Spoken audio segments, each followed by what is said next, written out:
Yes, my name is Nyamach Hoth Mai. I'm currently working in Nile Petroleum Corporation as a section head for safety in Health, Safety and Environment Department. I'm also the founder of Future Savers Network, which is a national NGO that is promoting environmental protection in South Sudan. Yes, South Sudan is actually a country that is relying on the oil revenue, 98%.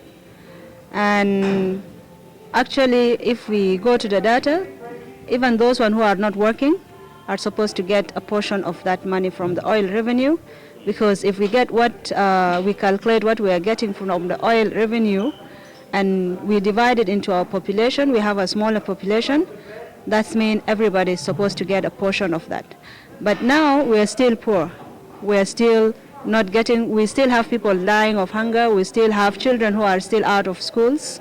We still have families that cannot even afford, the basic needs that they need. Why? This is because of lack of management of these oil resources. They are not managed in a manner that things are prioritized, and the well-being of the citizens is not put as a priority. So we have a lot of mismanagement of these resources that is not even sufficient now to cater for all that we need. Yes, I can say yes to that. And this one will go back to how we manage our resources. If we manage them in a way that we put development of this country in place, as mentioned by most of people who are speaking today, that we have to use the oil revenue to invest. To put it in education, put it in infrastructure, put it to establish other businesses like industries from that oil revenue. I believe that this country is going to be beyond Dubai and beyond any other country. And if we can use this one also to extract other natural resources, like our mining sector is still not touched. So if we can use this oil revenue to establish and to fund our mining activities, then I believe we will be more than Dubai. Yes, when we talk of investment means a lot of things.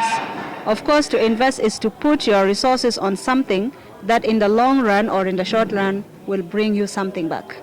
For instance, when I have kids and I am educating them, so I will not say that using money to educate them, but I will say that I'm investing in their future, because what they will bring in the near future, this is actually an investment that I'll see their success, and whatever they will bring back is more. Now when we talk of investment in the context of South Sudan, we just click in our minds that it's, investing is having a business. But there's total difference between just having a business and investing, because having a business, you just look for profit maybe in the short run, but you're investing for a longer period. Now, with our investment in South Sudan, all of us, I'm a youth, and I'm still complaining that youth are not getting jobs.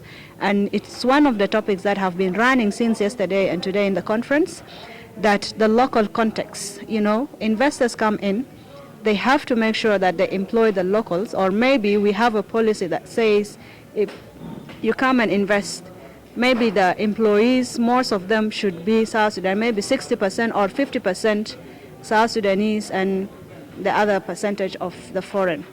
But unluckily that we don't have laws in place, or if we do have, then we are not implementing them. So we find foreigners taking advantage of us, and including the jobs that are not supposed to be done by foreigners, like cleaning or being a waiter or drivers. We find that in most of the investing countries, companies, they have even the little jobs are done by foreigners. Why? I wouldn't blame them so much, because they're just taking advantage, because our house is in a mess. Our country is in a mess. We're not having policies. We're not having legislation. Nobody is following the rules, or else whoever is on top, they're being paid for their own self-interest. This is well bribe, and then that one stop us from getting employed, and we are not having that percentage in foreign investment companies. Yes, I see it in a way that this conference has brought in very many people with different mind, people from banking sector, people from the oil sector. Of course, it's oil and energy. And I see there are more opportunities because somehow, somewhere, our minds are unlocked, and and the issues that we discuss in this conference, I believe they are going to trigger some change, even if it will not be so much, but I'm sure many of us, including me, myself, I have taken my portion from here that I can apply, and this one has also opened us, like to our neighboring countries. Like we had people from Kenya who were having a bad perception about South Sudan, but when they come here, at least they know what South Sudan is and what are the challenges that are facing us, and the region will know that even though there are a lot of issues, we have conflict, but still there are positive things that are taking place, and obviously we are going to go to a transformation that will transform our oil industry.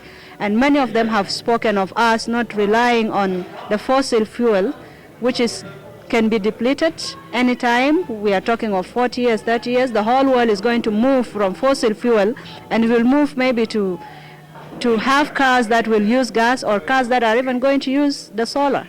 So we will not have a market if our resources are still going to be there. So my takeaway that I also took from here is that we have to invest in other sectors rather than the petroleum sector.